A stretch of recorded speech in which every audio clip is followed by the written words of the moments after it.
Gentlemen. Sorry. The driver in there? Blue Benz. Which one? The blue one over there. Which one? Yep. Just head back in.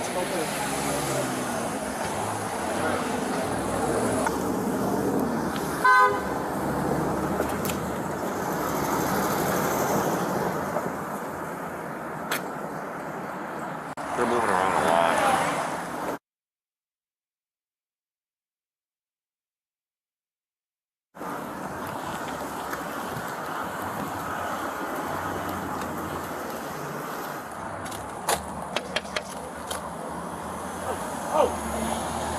Let me see your hands.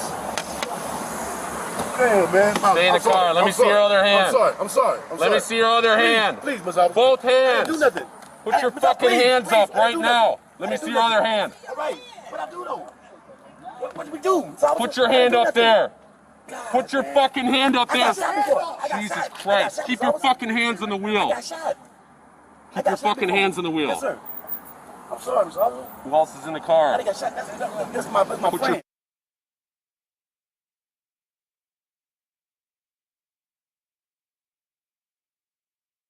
Back I'm in. sorry, Miss Officer. I'm so sorry. God dang, man. Man, I got shot the same way, Miss Officer, before. Okay, well, when I say let me see your hands, you put your fucking hands up. Man, I'm so sorry, Miss Officer. You got them? Man, dang, man. Put your hands on top of your head. Man, Miss Officer. Last time I got shot like that, Miss Officer. Hands on top of your head. Man. Hands on top of your head. Step out of the vehicle and step away from me, all right? Sir, man. Step out and face away. Step out and face Okay, away. Miss Officer, please don't shoot me. Please, man. I'm not going to shoot you. Step out and face No, away. I'm looking you eye to eye, man.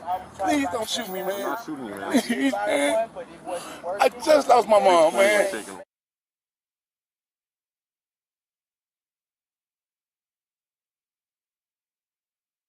No. Step out and face away. So sorry. Step out and face away. Please don't shoot me, Mr. Officer. Please. Don't shoot me, man. Step out and face away. Can you not shoot me, man? I'm not shooting you. Step out and face away. Okay. Please. Please, man. Please.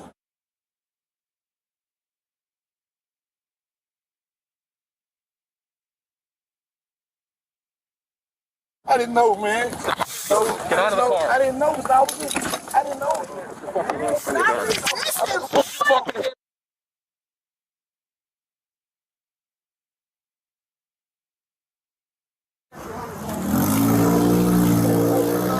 Stop moving. I'm not gonna do nothing. Put your hands behind your back then. I'm not gonna do nothing. Face in the floor.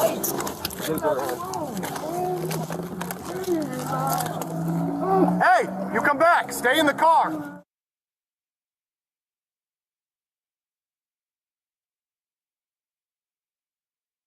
I'm sorry, Mr. Officer. I get on my knees for that. Oh, man. Stop resisting, man.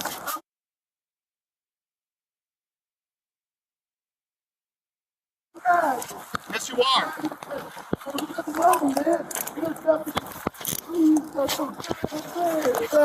Stand up. Please, man. Stand up I for want me. to go back. Stand up. I want to go back, man.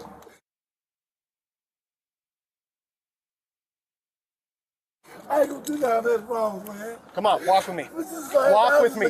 Walk with me. my feet, man. God damn, man. Stand up. Why you doing me like that? Stand up. God damn, Come on. man. I just want to stop through. We're trying to get out of the street here so you don't get hit by a car. That's it, man. I was looking, man. But I ain't doing anything wrong. That's all I was saying. Take a seat. Sit down for me. Thank you, man. Thank you, Mr. Yep, Officer. sit down. Thank you, man. God. Sit all the way down. Flatten your feet out. Yes, sir, I will. Please, man. Please, man. You got an ID on you? I got one at home. All right, what's your name? George. George? George Perry Floyd. I don't know what's going on. Man, that's it. Spell it for me. G-E-O. Yep. R-G-E. Last name? Floyd. Yeah, man. F-L-O-Y-D. F-L-O-Y-D? Yes. Date of birth?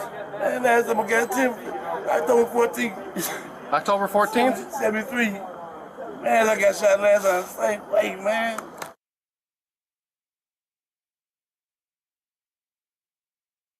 Hey, do you mind doing me a favor? Just run this Nah, guy man.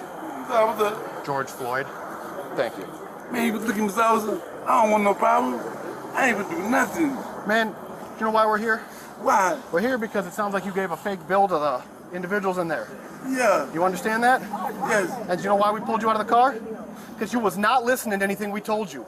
Right, but I didn't know what was going on. You listened to us and we will tell you what's going on, all right? When you're moving around like that, that makes us think way more is going on than we need to know. Right. And that's all I had was officer was Gotcha, all right.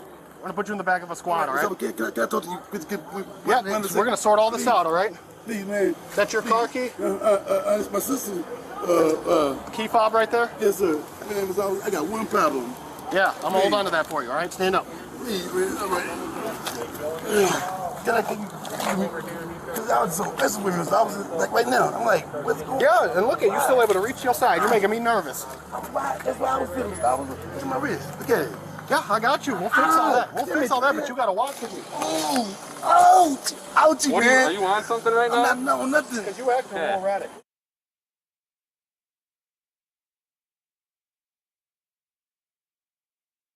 Man, Let's go. Scared, man. Let's go. God, You got man. foam around your mouth too? Yes. Yes, I was just whooping earlier. Okay.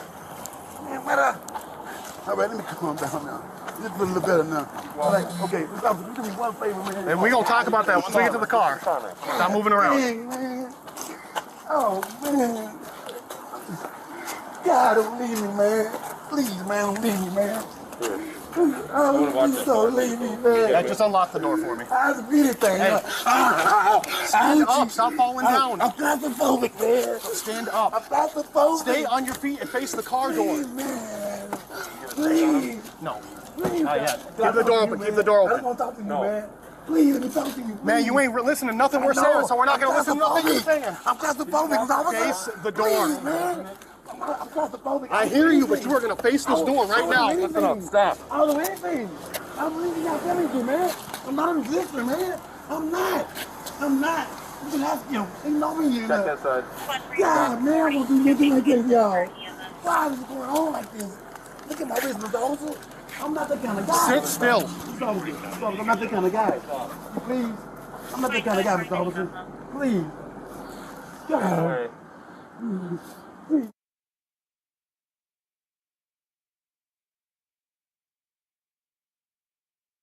Man, don't leave me by myself, man, please. I'm just claustrophobic. That's it. Got anything sharp on you?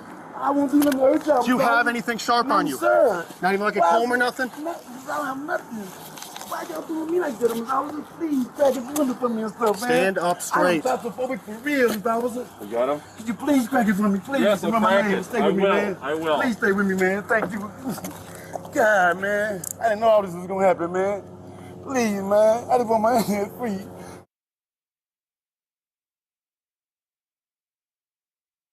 I don't gonna do nothing, y'all, man. Nothing. Here, you get that inside And I pocket real understand- quick on your side? Hey, On Mr. the Officer, flex. I'm listening. And I understand that people do stuff, and y'all don't know me. Take a seat. Okay. Why are you having trouble walking? Because my hands Roll are the windows hurt. down, will, okay? please, man. Please don't do this. Take a seat. I'm going in, Mr. Officer. I'm going No, in. you're not. I gotta go in. Take a seat. Grab a seat, man. Why y'all don't believe me, Mr. Officer? Take a seat. I'm not that kind of guy. I'm not that kind of guy, man. Take a seat. No, I'm a tired. Take a I'm a seat. tired, man. You need to take a seat right now. And I just had COVID, man. I don't want to go back to that. Take a I'll seat. roll the windows No. down. Hey, listen. Dang, man. Listen.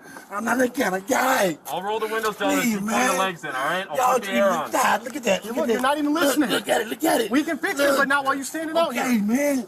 God, y'all do me bad, man. Man, I don't want to try to win. I don't want to try to win. Quit resisting, bro. I don't want to win. I'm claustrophobic. You ain't gonna win, bro. I'm claustrophobic and I got anxiety. I don't want to do nothing to them.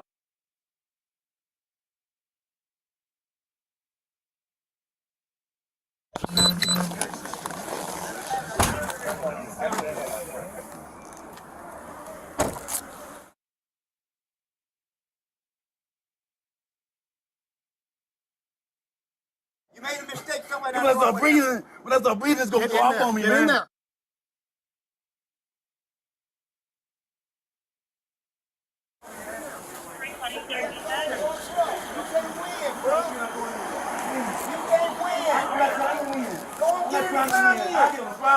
Don't get in the car. He know it. He know it, y'all hear me? Don't do me like that, man. In the Please. car. Okay, can I talk to you, please? You get in this car, we can talk. I'm claustrophobic. I'm hearing you, but you're not working with me. God, I'm claustrophobic, man. You ain't breathing or whatever you Please, in. the car. Can you get me in the front? Please. No, you're not getting in the I'm front. claustrophobic, so I was Get in the car. Okay, man, okay. I'm not a bad guy, man. Get in the car. I'm not a bad guy. Oh, man. Open my knuckles. Please, officer. Please. Sit. Please. Take a seat. Please, man. Please. No. Take a seat. I can't choke. I can't breathe, officer.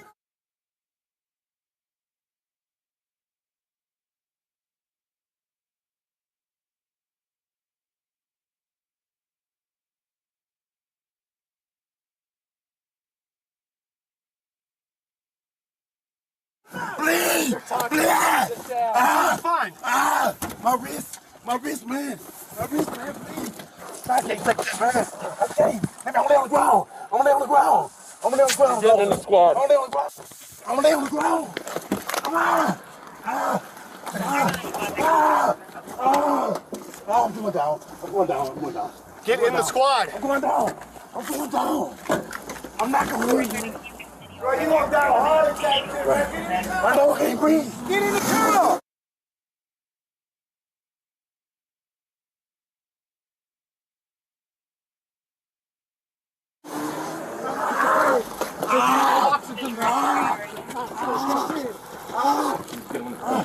I got COVID, man. I can't breathe.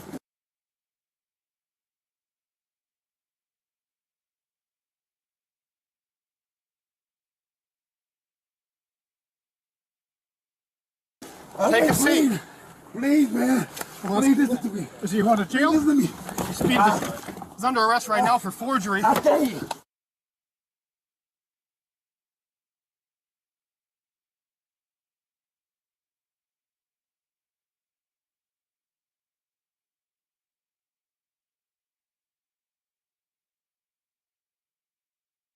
What's going on? What? Just take him out. Just take him For what?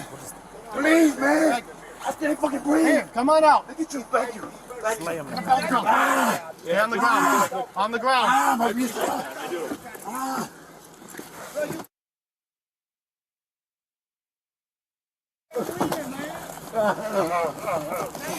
Right. You got your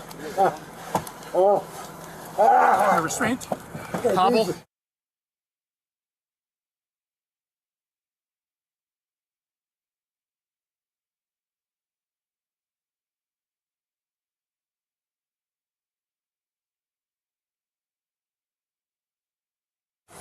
I can't breathe.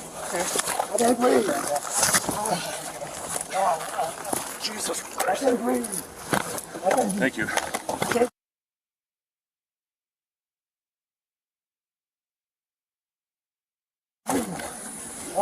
Not moving. Mama. Yeah. Mama. It's a, Mama. one of the front pouches Mama. on my right side bag. Mama. Get EMS code too.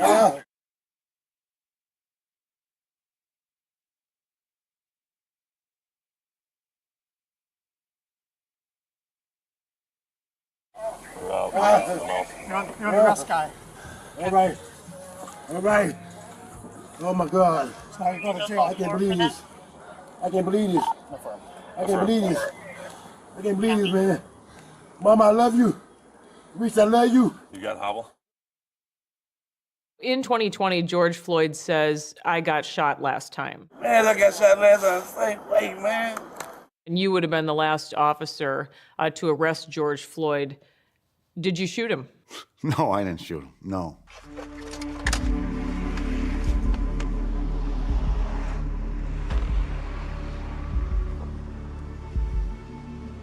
The body camera is out there. It shows exactly what I did, exactly what the other officers did. No, we didn't shoot him. How was George Floyd acting during that arrest in 2019? Everything was almost identical. I mean, the initial stop, when I first started to approach him, you know, he was uncooperative. He wasn't listening to my commands. He was very agitated. Just keep your hands out where I can see him. Hey! Let me. I thought you were playing.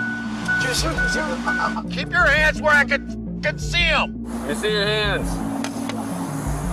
Damn, man. Stay in the car. Let me see your other hand. I'm sorry. Let me see your other hand. Please, Miss Alpha. Both hands. Do nothing.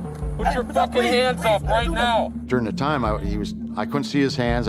He was moving about. We found out later he's probably eating dope. Hey, okay, man. Open your mouth. Spit out what you got. Spit out what you got.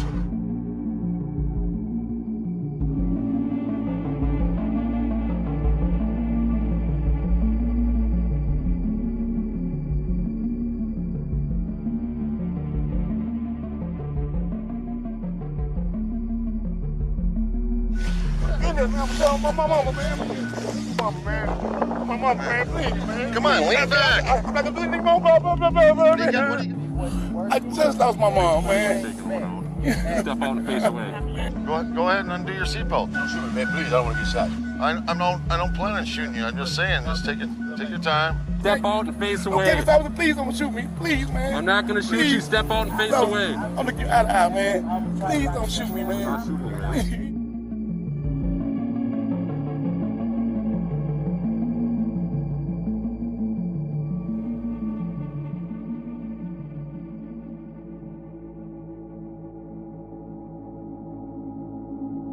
For 5 whole excruciating minutes. For 8 minutes and 46 seconds. 8:46, 8:46, 8 minutes and 46 seconds. 9 minutes and 29 seconds. 9 minutes and 29 seconds, right? Actually, 8 minutes and 46 seconds.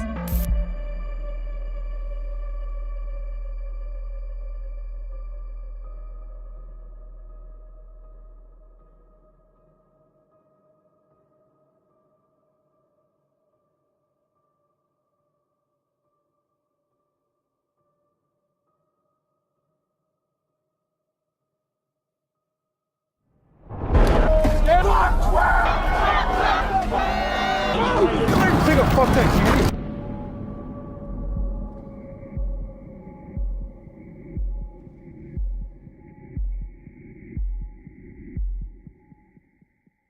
Our heart and our solidarity are with folks who understand what happened Monday night to George Floyd. The vast majority of people that have come together have been doing so peacefully. Peaceful protest overnight in the Twin Cities, several dozen arrests at the state capitol. But that entire time, they've been very peaceful. The crowd continues to be peaceful.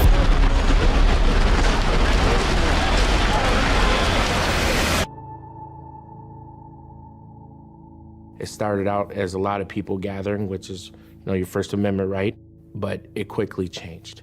My husband actually left for work before me. He works for Minneapolis Police Department, and he texted me on the way into work and said, "You're gonna have a bad day," and he was correct. The crowds got larger and larger and larger, so we knew that we were gonna have our hands full. Each day, it just compounded. By the end of the day, it was probably 1,000 people. And then the next day, it was 4,000 people. And then the day after that, it was like 8,000 to 10,000 people. I think it's really important for people to understand that the police that were working the street at that time were dealing with situations that, in my mind, only you could think of as wartime. This is like a modern-day war zone. I mean, this is unbelievable what is happening on the streets of Minneapolis. So we're seeing someone being wheeled away, someone who looks pretty badly injured. They threw a whole bunch of bottles and rocks, and I got hit in my mouth. I ended up breaking 3 more teeth. Break that shit! Fuck that shit! We were dodging water bottles, bricks, Roman candles, anything they could get their hands on.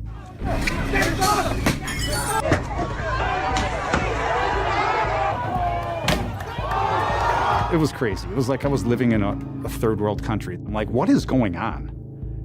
Where do I live right now?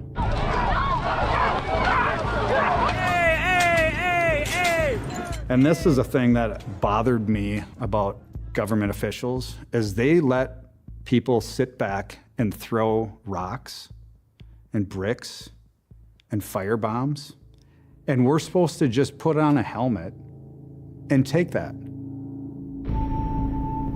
We are still taking rocks, frozen water bottles. They're shooting mortars at us. Can we escalate our use of force to deploy scat rounds? 1204, negative on the scat round. 1204, again, negative on the scat round. There's another plan in place, standby. When did you realize this wasn't a typical riot response? Pretty early on, there was no response at all. They didn't say why, but I assumed they didn't want to make us look militant with the rioters. I actually had gear, but they were just saying, just wear your helmets and stand there, basically. Obviously, they didn't take my request for more resources seriously, so we were just watching it unfold without less than lethal, without SWAT teams, without riot gear. Nobody had protective gear on. We were just in our uniforms. At this point, they're not giving you permission to wear your riot gear? No, there was no riot gear given to anybody at that point, and we're in the middle of a war zone. It was just officer after officer. Injured, back in. Send them home. Injured, I mean, it was 30 officers that evening probably that got injured while they were out there trying to deal with the riots.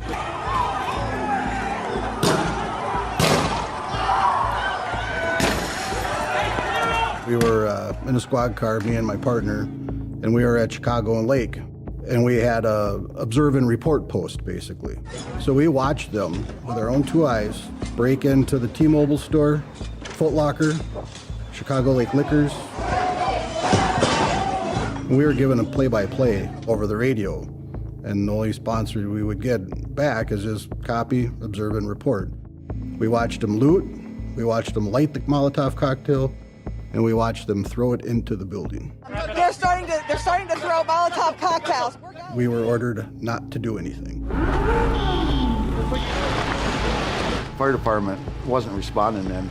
We were trying to put out fires along, and cars were trying to run us off the road when we were trying to do that. All kinds of things were happening to our team. And it wasn't just me, but all the strike teams and all the officers during that time. The stuff that was going on, shots fired. It was completely utter chaos.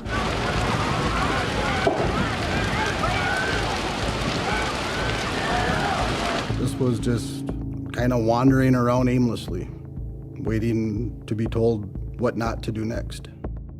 Did you ever feel like there was a plan? I am reaching to the command post over and over again about what's our plan, what's our plan, what's our plan, without any response whatsoever. They're not saying anything at all? No, nothing. Command post, you copy? Command, can you advise? The elections were coming up. Everything's politically driven. They were going to use this incident for a political narrative, and they did.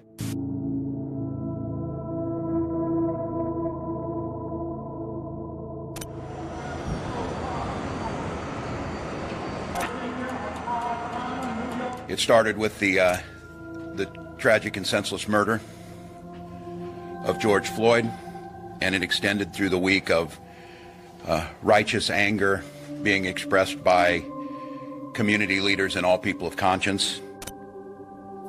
If you're feeling that sadness and that anger, it's not only understandable, it's right. What am I saying in this? Fuck!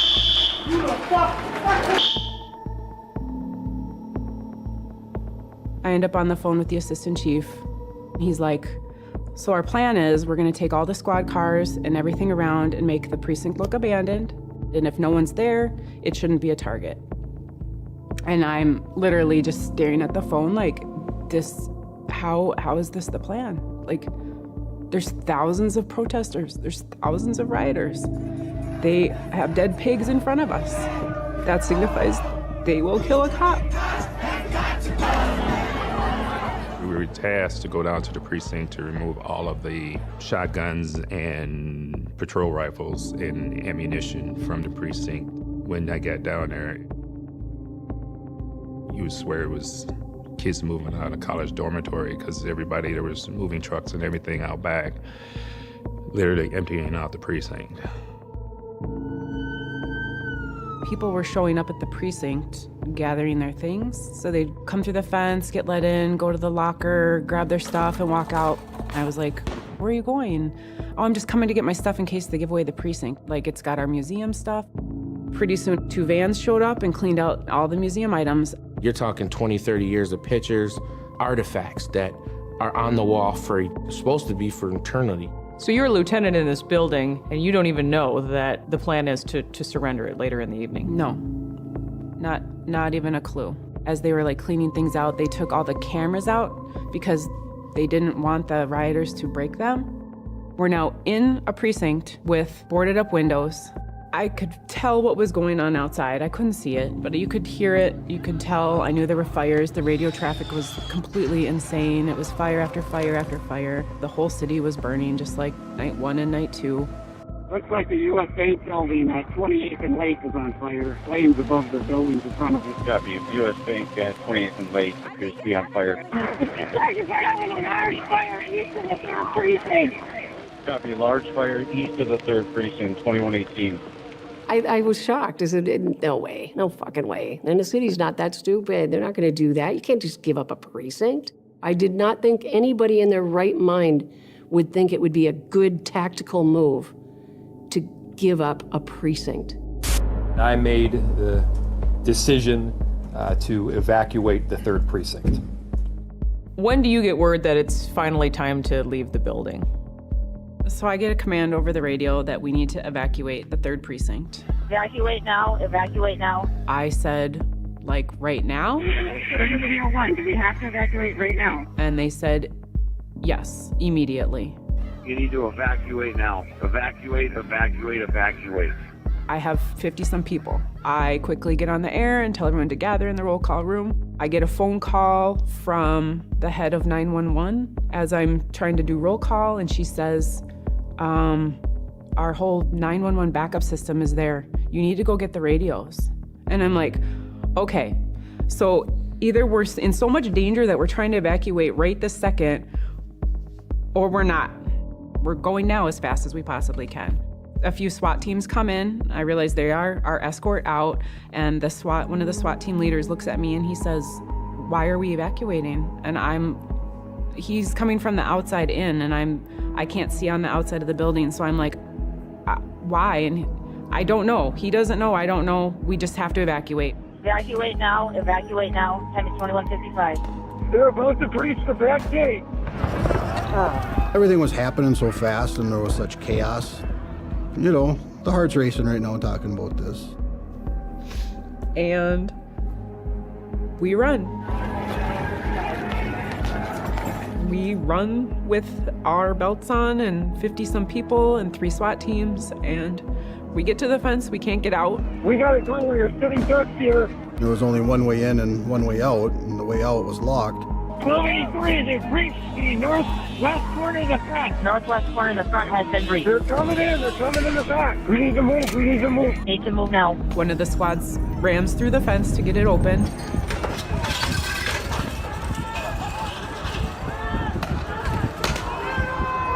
I remember looking through the rearview mirror as we left.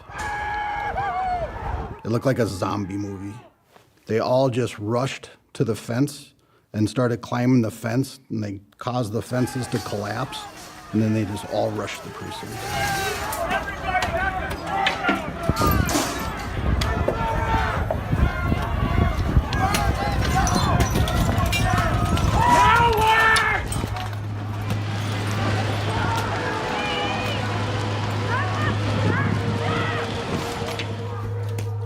And as we were driving down the line, every window got broken out of the squad car. Driving the gauntlet down Snelling. Can you even believe this is happening in that moment? Never seen anything like it. And I had been involved in a lot of riots over a 30-year career. There were still people chasing us down the street. But as I got maybe a quarter block away, I realized that not everyone was in vehicles. They were running basically for their lives at that point because they just left them basically with no plan of attack or no plan of exit from the precinct. Just basically left us all on our own. They were scared. I could see it. I knew them. I can't even tell you how it felt in the pit of my stomach watching my friends run for their lives. It was something I hope to never experience again. We ran probably 4 or 5 blocks, and eventually 2 buses show up. We get on, and it was just pure silence.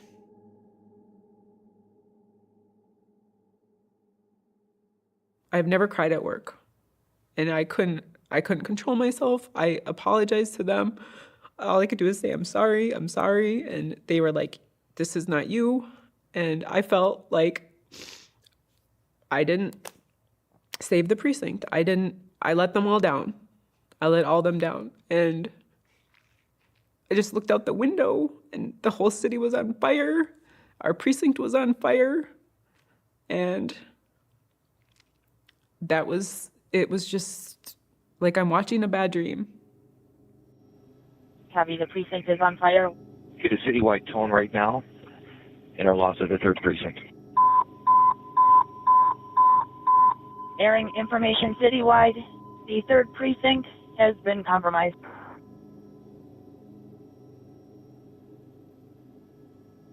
Cops do not run away. You run too.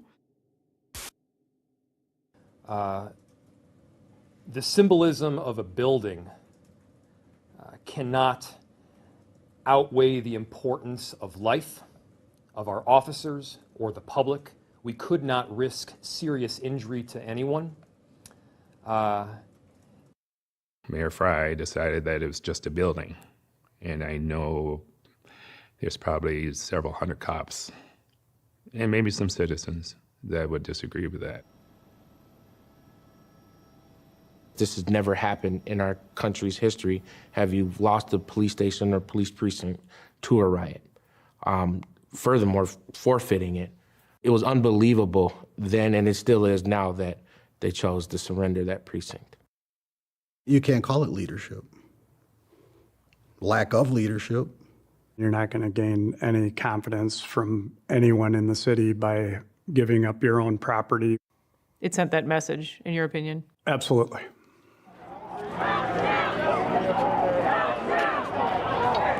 That's some police officer's home, and it had been their homes their entire career. But to him, it's just a building. It was devastating.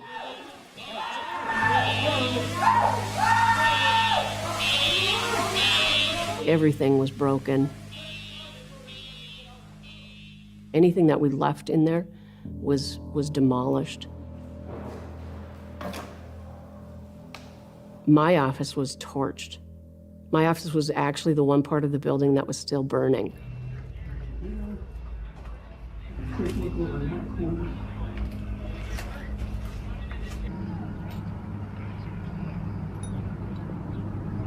They weren't doing anything to control the riot. They didn't let us do our jobs. We will continue to patrol the 3rd precinct entirely. We will continue to do our jobs in that area.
out you, man. Are you on something right now? I'm not, no, nothing. Because you acting erratic.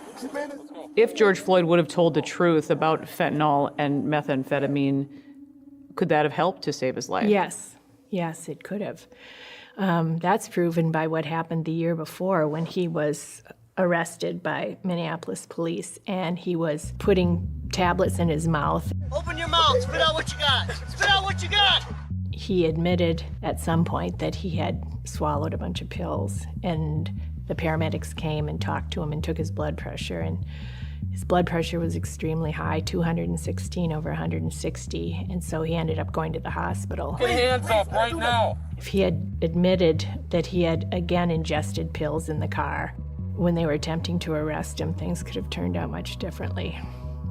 That's our breathing's gonna go up on me, man. Pull your legs in. So we know now that the police body camera videos were withheld from the public and even the jurors.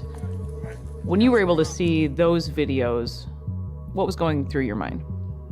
I wish that those videos had been out sooner, that they hadn't been withheld for 2.5 months, because the videos portrayed quite a different story from what we had originally heard. I can't joke. I can't breathe. You mentioned you went through these police body camera videos minute by minute. Right. What troubled you most? At the very end of Thomas Lane's body cam video. One of us ride with? Yeah. Stick it out. Ride with? Yeah, stick it out. I don't have my phone, so. The paramedic handing the bag to Thomas Lane to ventilate the patient, you can see that the oxygen tubing is coiled up. It's not even attached to the oxygen source. That's a big mistake.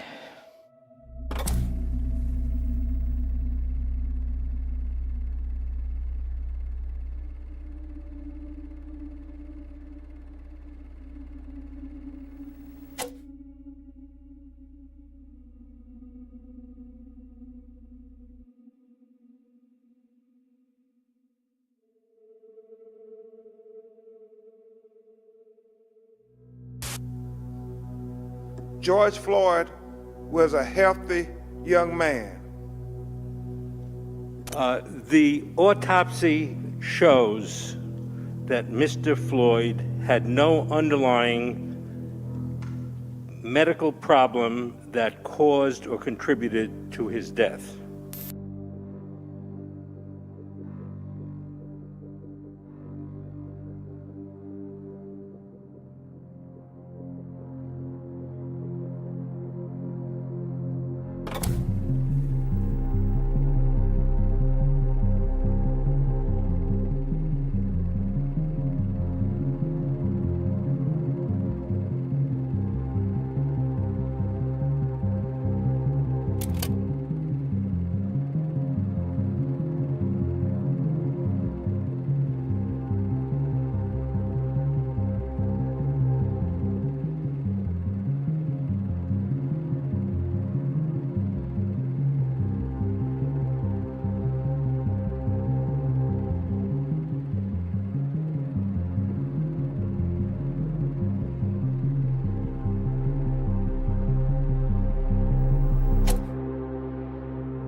Today, I filed an amended complaint that charges former Minneapolis police officer Derek Chauvin with murder in the second degree for the death of George Floyd. I believe the evidence available to us now supports the stronger charge of second-degree murder. We've consulted with each other, and we agree.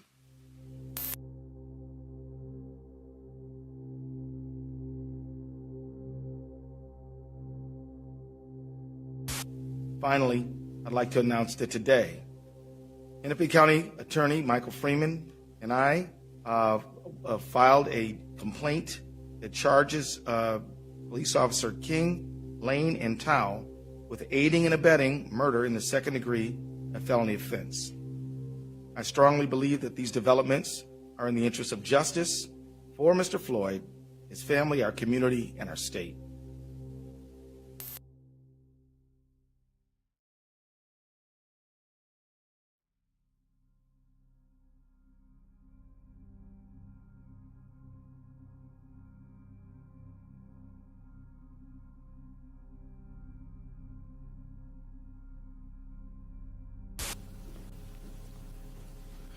On behalf of the pastors and preachers from Minneapolis and St. Paul, the Bloods on the south side, Gangster Disciples and Vice Lords on the north side, Psalm 27.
When and how did you become concerned about the autopsy of George Floyd?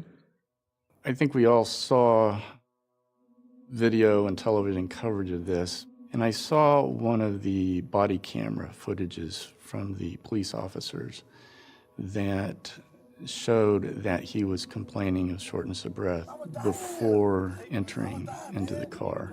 Right now. And I just had COVID, man. I don't want to go back to that. When I start breathing, it's gonna go off on me, man. Pull your legs in. I started realizing that, hey, something was wrong with this. A few days later, I found out that the autopsy report was available online, and so I downloaded the autopsy report and read through it. When I did that, my jaw hit the floor.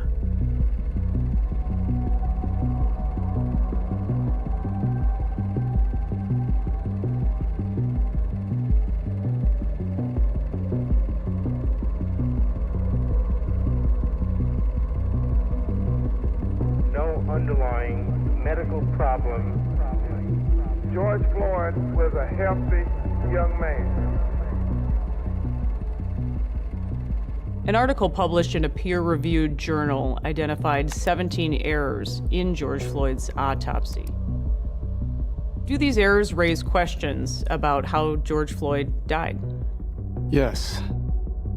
In patients that have acromegaly, they tend to die from cardiovascular complications such as heart attack or arrhythmias. Do you feel in a way they were trying to hide this information? I'm not sure if the medical examiners were trying to hide it, but it seems like the prosecutor team was trying to hide it.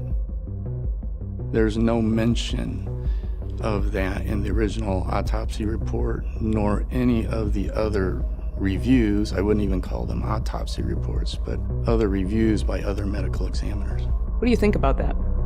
Very strange. It raises a lot of questions. The original autopsy was done 12 hours after he was declared dead. The official report that came out a little bit later, I'm told, was changed after the family had a review by 2 other forensic examiners. Those 2 examiners never did a physical autopsy, and in fact did not view any of the slides or pictures. They complained that they did not have those.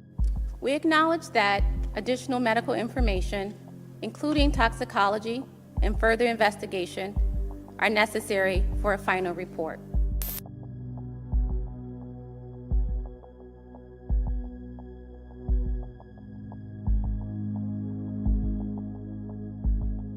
What do you think of the federal government's involvement in this case? One of the first questions I asked was the FBI involved? And when I found out the FBI involvement was within 12 to 24 hours, that really raised a red flag for me. The FBI conducted a meeting with Dr. Baker, which really raised another red flag.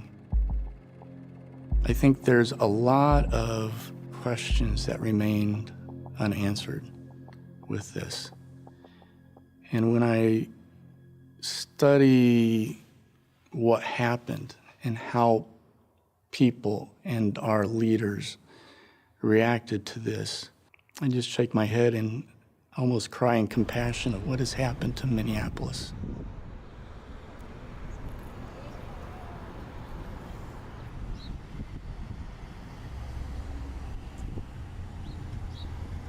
And instead of bringing people together, we've had the opportunity to do that, but I think opportunity was taken to drive us apart.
Shaven is in the courtroom, but America's on trial.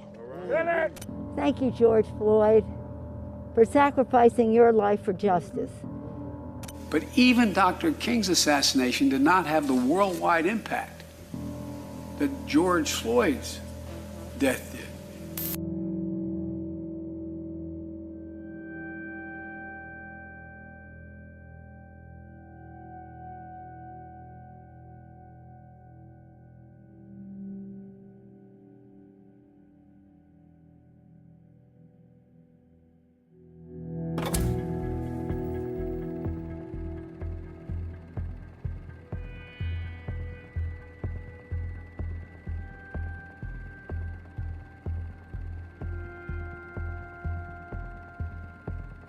Just take him out and just. What? MRE.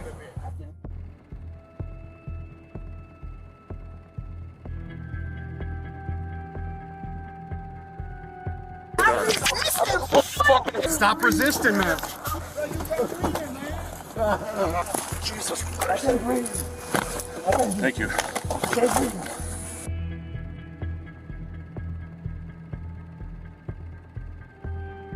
Yeah, EMS is on their way.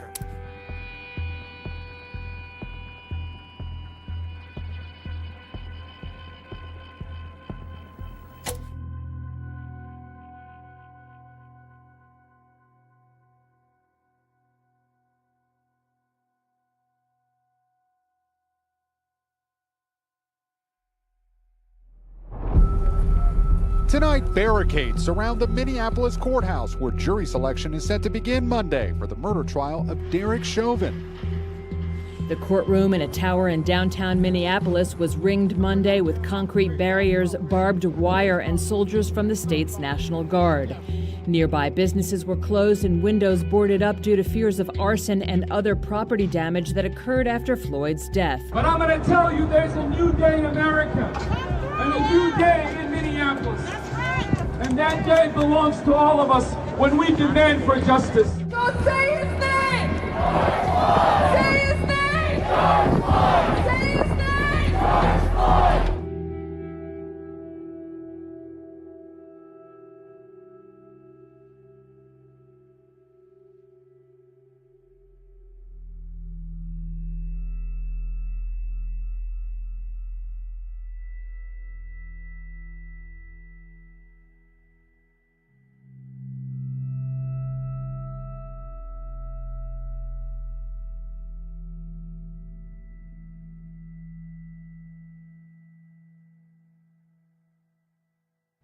So tell us about that. So at some point when you're there at the scene still, did a fire truck come? Yes. And they're coming to respond to the call? They're coming to respond to the call, and they went into Cup Foods to actually look for a victim, which is unique for that, there to be that much miscommunication. Mr. Nelson. You testified that you've been a firefighter now for 2 years approximately? Correct. And I see you're wearing your uniform today? Correct. And that would be like your dress uniform or your Class A uniform? Correct. And that's common to wear when you testify in court? Correct. Fair to say that you were not wearing your Class A or any uniform on May 25th, 2020? Correct, I was off duty. Right, okay. Are you really a firefighter? Yes, I am from Minneapolis. Okay, then get on the sidewalk. Check his right Charles, fucking check his out. pulse. Get back on the sidewalk. The man ain't moved yet, bro. Okay, where? Minneapolis! Okay. Is it reasonable to assume that if a patient is having a medical emergency and the police are present, that they have called for EMS? Your question is unclear because you don't know my job, so Okay. can't answer. Sure. So let's take this scene, right? May 25th, 2020. You walk upon a scene, you see someone having a medical emergency, right?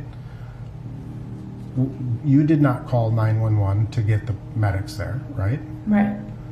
Would it have been reasonable to assume that medics had already been called based on what you saw when you first arrived? Yes. I can't do nothing. Yeah, EMS is on their way. And in fact, paramedics did respond, right? You saw the ambulance come up, Yes, that's not their normal response time. okay? And so you noticed there was some abnormal response time for medics. Right, and I also noticed that that is precisely the kind of call that fire would respond to, and Station 17 is just a couple blocks away. Okay. So do officers on scene decide, do we call for medic or fire? I don't believe so. I believe that's dispatch. They call for medical. So if Attention. police call dispatch and they say EMS, we need EMS code 3, it's dispatch who decides, do we send medics or fire? Well, it would be medic. It would be fire with medics, not just fire ever. I don't know the answer to that. Fair enough. There were a few mistakes that turned out to be big mistakes in the way EMS was dispatched to the scene. So the fire department ended up at Cup Foods walking around looking for a patient when the paramedic had already updated the location. They had moved to 36th and Park, and so the fire department didn't know that. That's disturbing.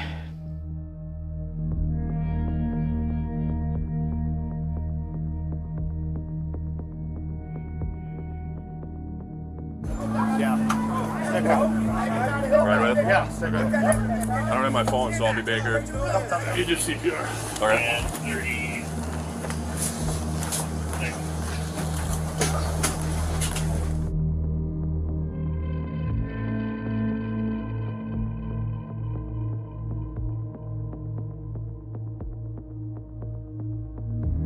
And then, as we're saying, I'm like, the town says code 3, like, I just don't understand. And then we figured out where it was. So, Yep. and then one of your officers was like, hey, ding dongs, you're the wrong spot. Yep.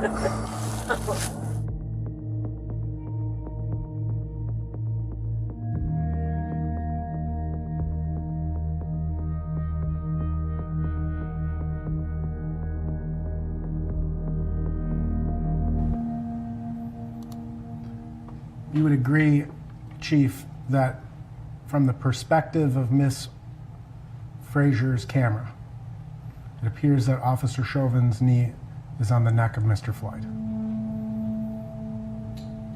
Yes. Would you agree that from the perspective of Officer King's body camera, it appears that Officer Chauvin's knee was more on Mr. Floyd's shoulder blade? Yes. I have no further questions. I'd like to show you what's been received as Exhibit 17. Is this a trained technique that's by the Minneapolis Police Department when you were overseeing the training unit? It is not. And how does this differ? I don't know what kind of improvised position that is. So that's not what we train. All right. As you reflect on Exhibit 17, I must ask you, is this a trained Minneapolis Police Department defensive tactics technique? It is not. When I heard that part of the testimony, I really wanted to get up off my chair and yell, bullshit. Several of those witnesses testified that MRT, or the maximal restraint technique, was not a part of Minneapolis police policy. Oh, it wasn't part of the training. The pages that didn't want to be presented in court because they weren't in the manual. I've seen the manual. I've read through the manuals. I've seen them. They're not in the manuals? Well, they sure as hell are in Derek's training manuals. So how can they say that they don't exist? That's Derek's manual. These are Derek's training manuals. And MRT is in there? Yes, it's in there. So how can you say that's not part of the training? So the chief of police at that time told a frickin' lie.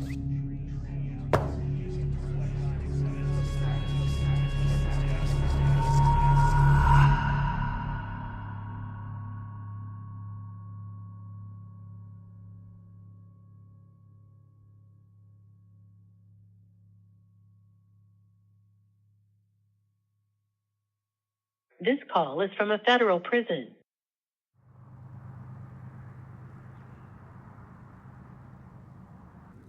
During the trial, several witnesses, including Chief Arredondo and Inspector Blackwell, testified that they didn't recognize the technique you and the other officers were using, as if it was not a part of Minneapolis police training. But was MRT, the maximal restraint technique, part of training and policy? Absolutely. In fact, I'm looking at it right now. 5-316, maximal restraint technique, right in their written policy manual.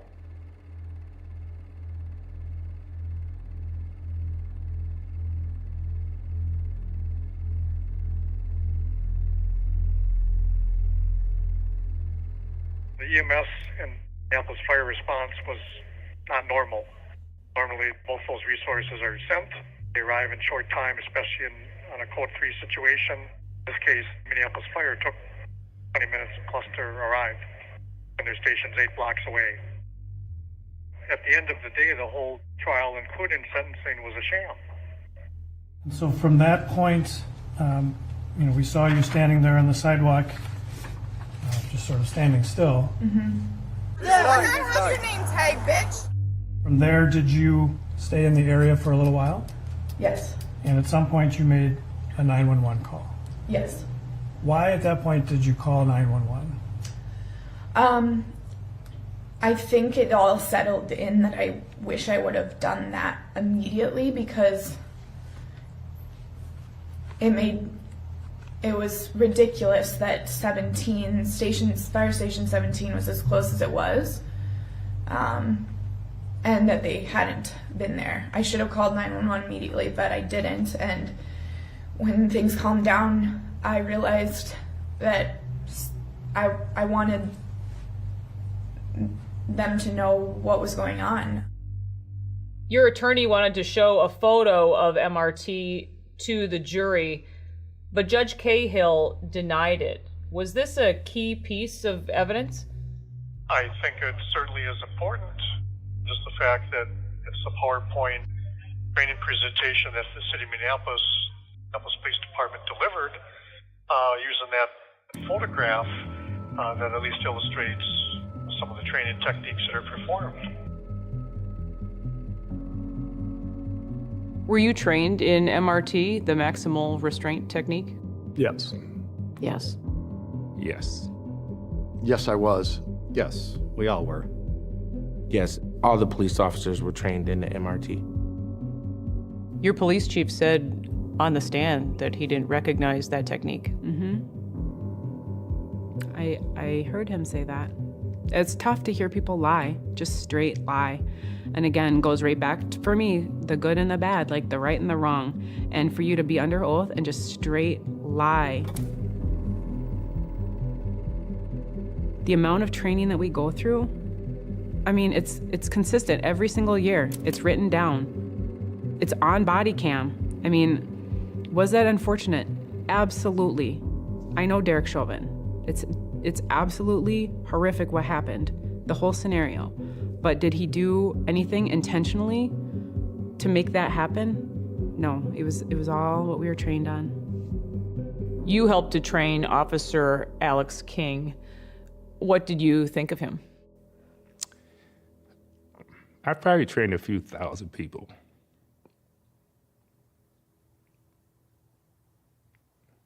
He was probably one of the top two.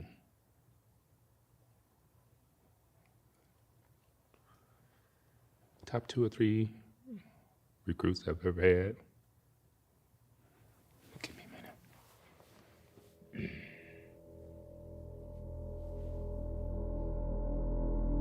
From what I've seen of the videotape, what was done at the scene with George Floyd and the photograph in the police training manual, they look pretty identical.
So question 7 proposed by the defense was, after conducting your business in Cup Foods, did you return to the vehicle with Mr. Floyd?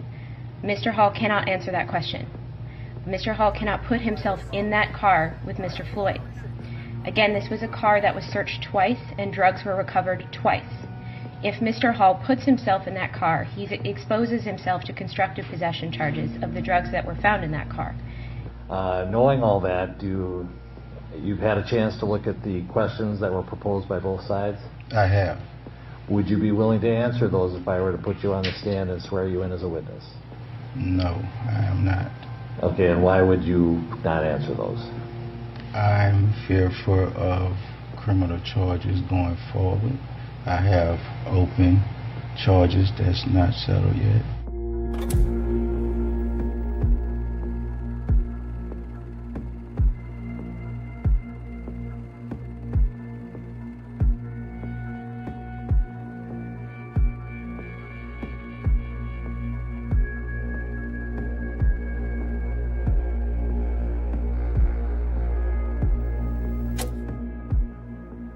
You testified that you were the officer who approached the passenger side of the vehicle. You approached George Floyd on May 6th of 2019, is that right? That's correct, yes. And Mr. Floyd didn't drop dead while you were interacting with him, correct? No. Thank you. Nothing further. Anything further? No, Your Honor. Thank you. You may step down. Thank you, Your Honor.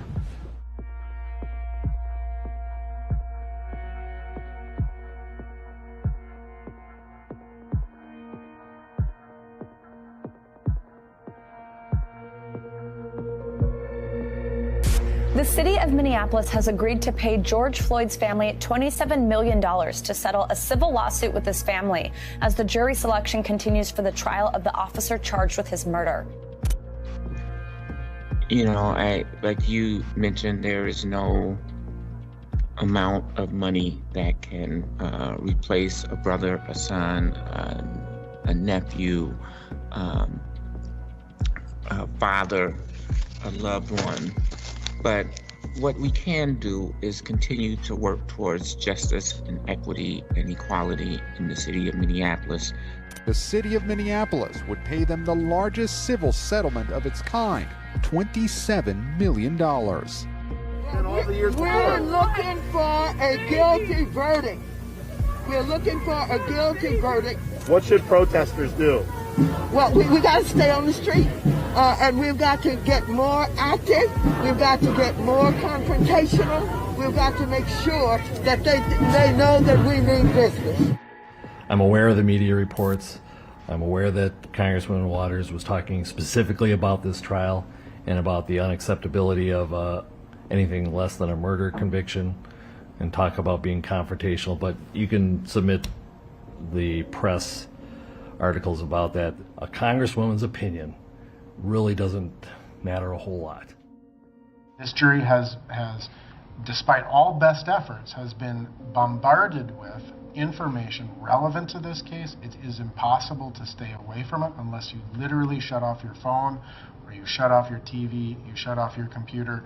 And no such instructions have been given during the course of this trial. Well, to be fair, the last few times I've advised them, I told them don't watch the news. Pure and simple. Derek was tried in a courthouse that was surrounded by barbed wire, concrete block, 2 armored personnel carriers, and a squad of National Guard troops, all of whom were there for one purpose, in the event the jury acquitted him. Every person in this country is entitled to a fair trial in a fair venue under the Constitution. What kind of message do you think that sent to the jury seeing those scenes outside the courthouse every day? I don't have to speculate on the message the jurors had in their minds. Every juror had a stake in the outcome of that case, because every juror knew that if there was a not guilty finding, there was a less than trivial and actually substantial risk that there would be riots in their community again. Say his name! Say his name! Say his name! What do you think your son's case says about the justice system in America? Is there justice system in America? Not according to what they did to Derek and the other 3 officers. There isn't any. I don't believe in the justice system anymore. As sentenced for count 1, the court commits you to the custody of the Commissioner of Corrections for a period of 270 months. That's 270. That is a 10-year addition to the presumptive sentence of 150 months. This is based on your abuse of a position of trust and authority, and also the particular cruelty shown to George Floyd.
This call is from a federal prison.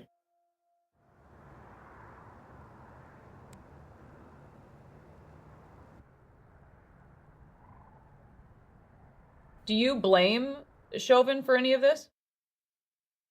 I don't. The way I see it is that he made the decisions he thought was right.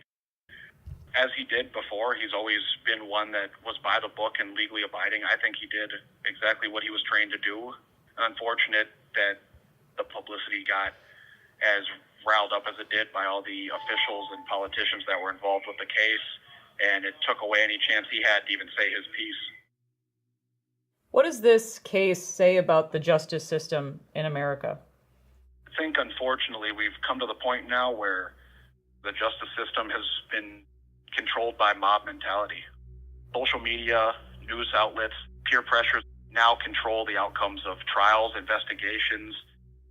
The justice system no longer is really something you can trust, because if you're in any way on the negative side of the media, you're pretty much just going to have a trial by street, and no one ever wins in street trials with publicity that is already against you. There's just no real way to have a fair trial. We have a whole constitutional amendment about that is null and void.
Why then did you want to speak out?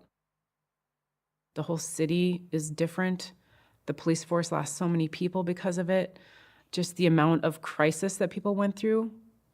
The media did a really good, strange job of reporting the way they wanted the narrative to go.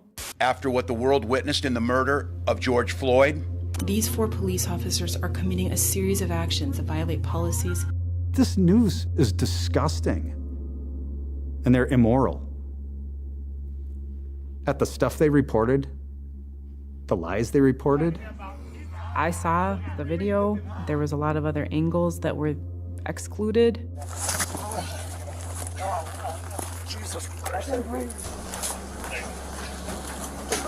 A lot of training that was excluded.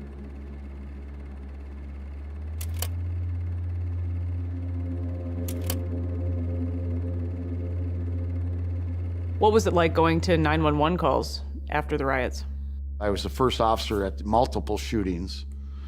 I was involved with gun calls, and I'm just like, one of these situations is not going to turn out good.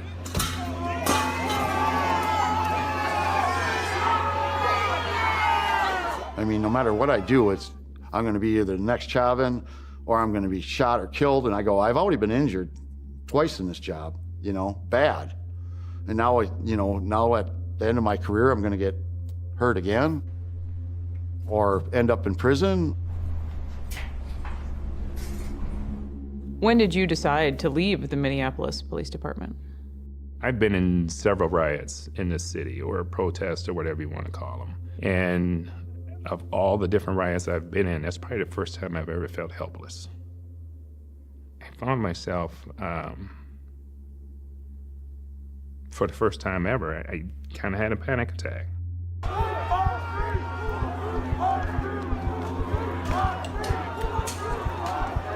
It was a sense of helplessness. And that's a shitty feeling. I woke my wife up at like 3 a.m, and I just told her, I think I can be done. Going to work, though, was physically making me ill. It wasn't the flu. It wasn't a cold. It wasn't anything that I could put my finger on. It wasn't something that went away. It was the drive into the city, the knot in my stomach, the I'm gonna vomit, I'm gonna be sick. I knew something was was wrong? I left the job about a month after the protests. I just couldn't do it anymore. We were one of the highest trained departments in the country. These were some of the best cops you would ever see in your lives, and a lot of those people are gone.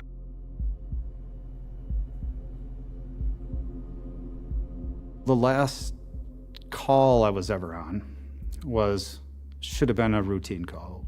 It was a simple hit and run. An officer just dispatched to a hit and run call. The victim has pictures of the car that took off, a description of the guy, and the guy drives by again. So the officer follows him, stops him. I think we had 4 officers there because people started yelling. I mean, this was just after the riots. Anytime we're out dealing with anybody, especially if a person of color, we were getting all kinds of screaming and yelling and everything else. It didn't take too long before we realized this guy was completely high on drugs. He was huge too. He was probably 6'5". I mean, he was tall, way bigger than me, probably twice my size. And he's like, I'm not going to jail. And I'm like, okay, well, we got our body cameras on. We got 4 guys. And I'm thinking, well, this guy's drugged out. And he's like, well, I'm not going to jail, I'm going home. Pretty soon the fight's on. And we're fighting with this guy, trying to get him cuffed. We're not hitting him. We're not striking him or anything, but we're gonna go to the ground sooner or later because he's a big dude and we're gonna go to the ground. And I'm thinking to myself, dude, if this guy ODs, if this guy dies in our custody, 4 white cops at 17th in Chicago, 20 blocks from George Floyd, we're going to prison. And I'm looking at these guys and I go, we're going to fucking prison. And I was like, I don't know if I can do this anymore. It's a horrible day.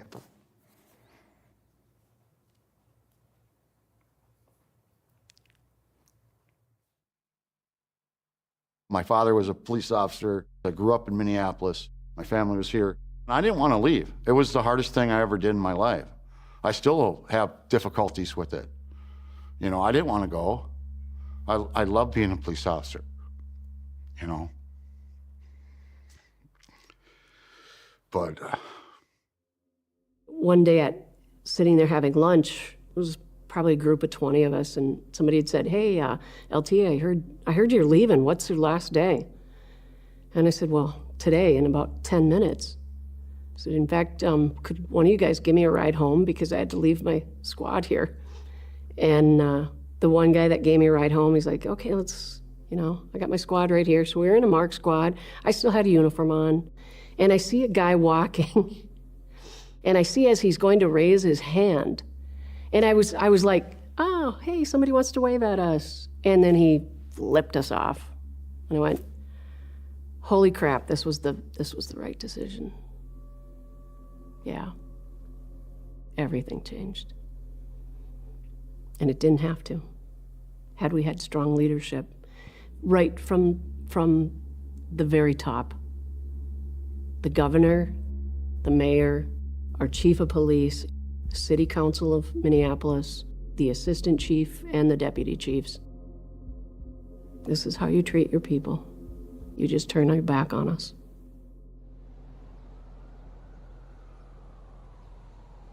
Do you go into Minneapolis anymore? I have not been anywhere near the precinct. I can't bring myself to go to the precinct. I mean, unless I absolutely have to, no. I've even missed a few funerals.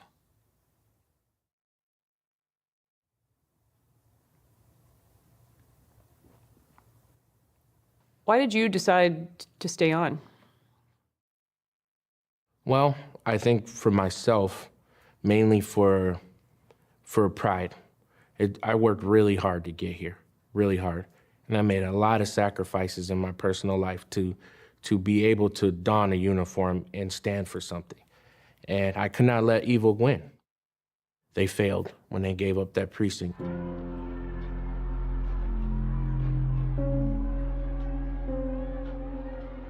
Our department still hasn't recovered from that, and it's 3 years later. Morale is something that can ebb and flow, and it is something that I have to continue to monitor.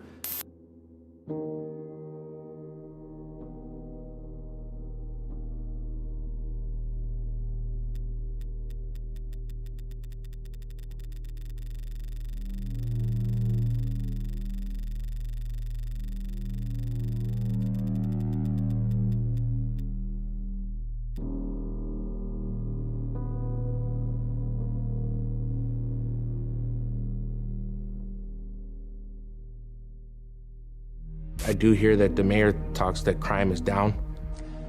Crime is down. Crime is down. Say it with me. Crime is down. I often wonder if we're looking at the same city. Overall, crime is way up. Give me the keys, give me your money, everything. Keys, everything, everything. I'm crying. How they ignore that or don't pay attention to that is beyond me.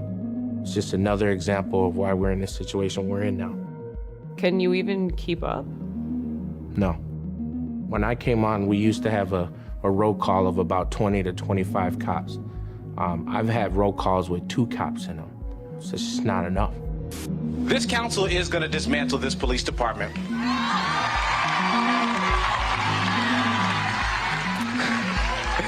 All right, they're telling me to say it again. This council is going to dismantle this police department.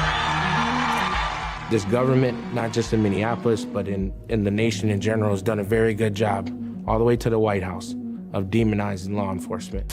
Do you believe there is systemic racism in law enforcement? Absolutely. Now, with the element of, it seems, happy prosecutors to prosecute officers for mistakes made, makes it almost unbearable to do the job. And the policies passed makes it impossible to do the job that needs to be done.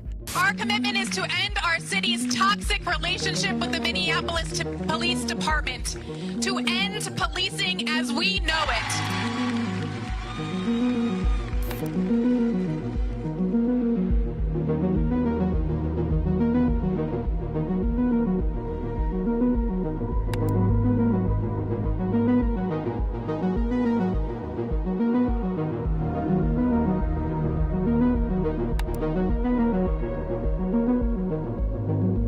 This is the department that I believe will be on the right side of history. They are going to be on the right side of history, or they're going to be on the wrong side of history.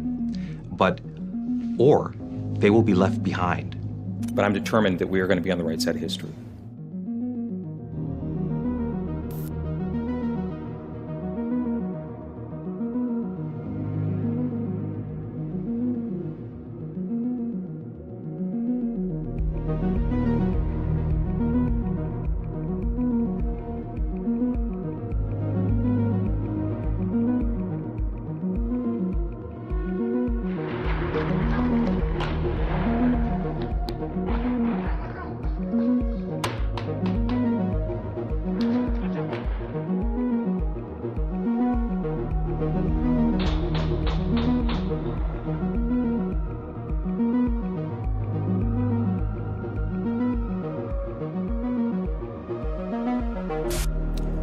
Race is inextricably a part of the American policing system.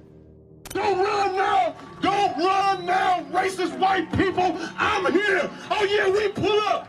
We pull the fuck up! And we here! Come on over here with your Blue Lives Matter sign! Blue Lives ain't shit! I won the primary election, and y'all can quote me on this. I am going to the state capitol with this same fucking message. Do you think police and city leaders and the media were hiding the fact that your son is, in fact, a black officer? I think they had such a hard time walking back a story that they had told that they would have done anything to maintain that story. You know, they have a story. Our family has a story. I have a story in my mind about what really went on as well. When I think about the conversation they must have had once the facts came out about the race of the officers.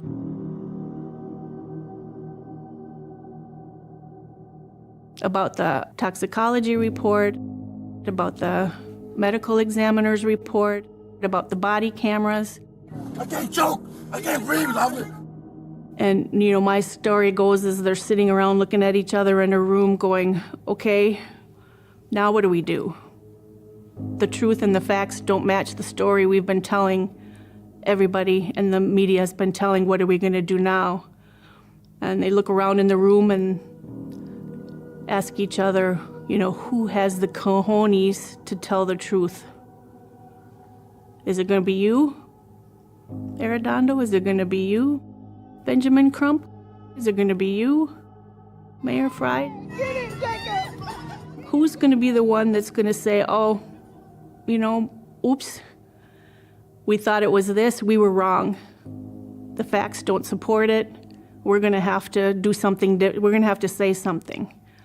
And they must have looked around the room and said, nope, not me. I don't have cojones. You have nope, I don't have them either. But they were able to loan a pair, I think, to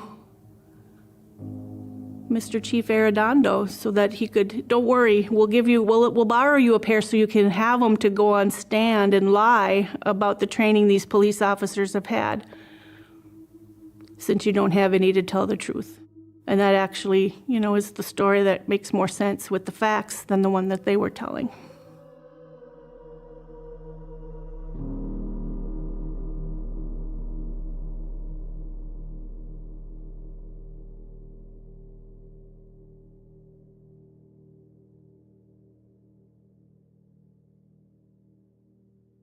Alex, it seems practically everyone talks about how Officer Derek Chauvin, who is white, was with George Floyd for 8 or 9 minutes. But there's you, a black police officer who was with George Floyd for much longer, practically 18 minutes from the moment he was handcuffed until you close the ambulance door. Why is this fact rarely ever mentioned? You know, that's a good question. Despite, like you said, the fact that I am black and that another colleague of mine, Tao, is Asian. So really half the attending officers were in the minority. I think that was something that they just didn't want to admit, specifically my race, because it goes very counterintuitive to the way the narrative goes. They couldn't backpedal.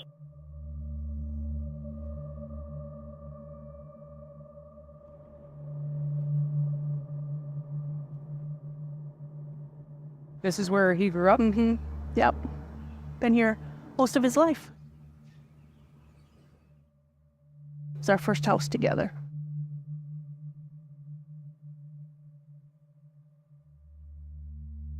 I've taught at 3 different North Side schools, so they all were students in the neighborhood, would live right around me. So yeah, the King name around here had a meaning in education and in the city. Positive name. And that's no longer the case. That's hard to come to terms with. What's it like for you to think about him every day in prison?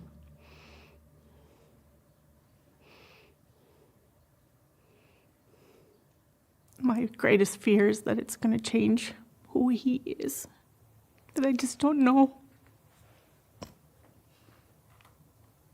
who he's going to be when he comes out. So it is hard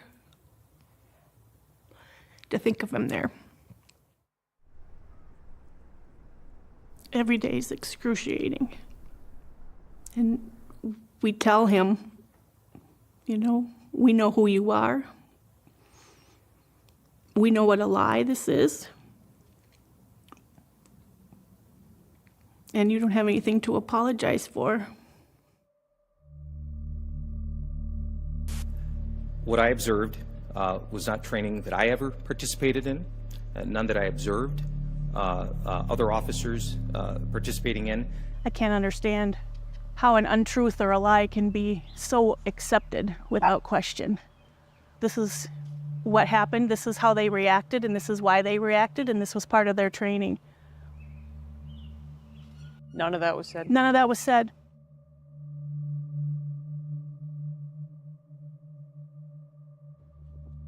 You know, when you're constantly reminded about the worst day of your life and the tragedies that, gosh, are in the news every day, the ramifications of that day in terms of how police are treated in the city and how many have quit, and it's gotten so bad. That trajectory, of the fallout of what happened, not just that day, but to the city afterwards, that continues to happen and across the country.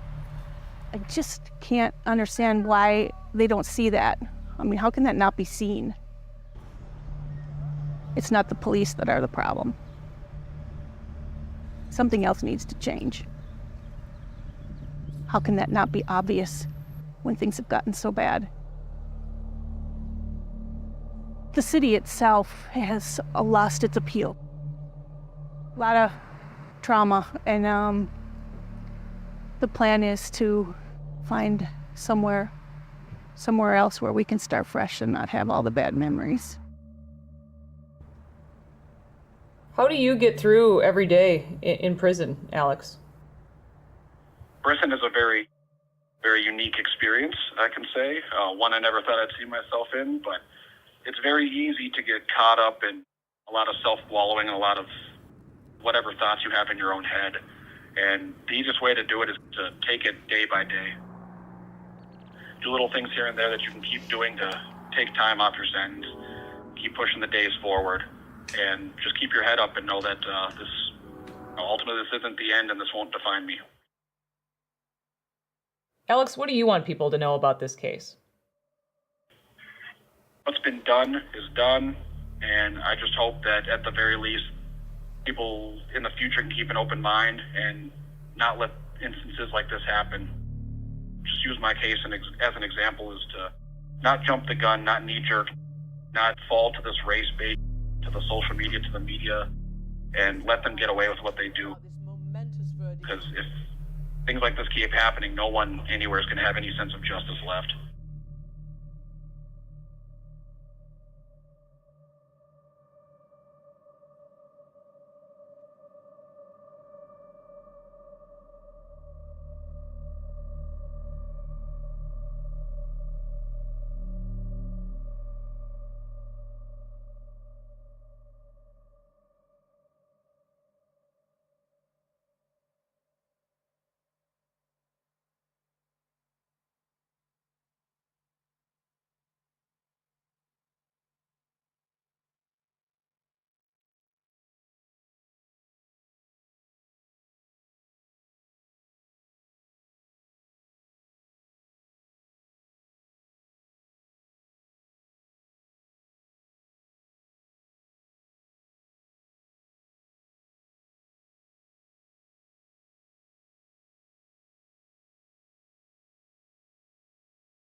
Say thank you,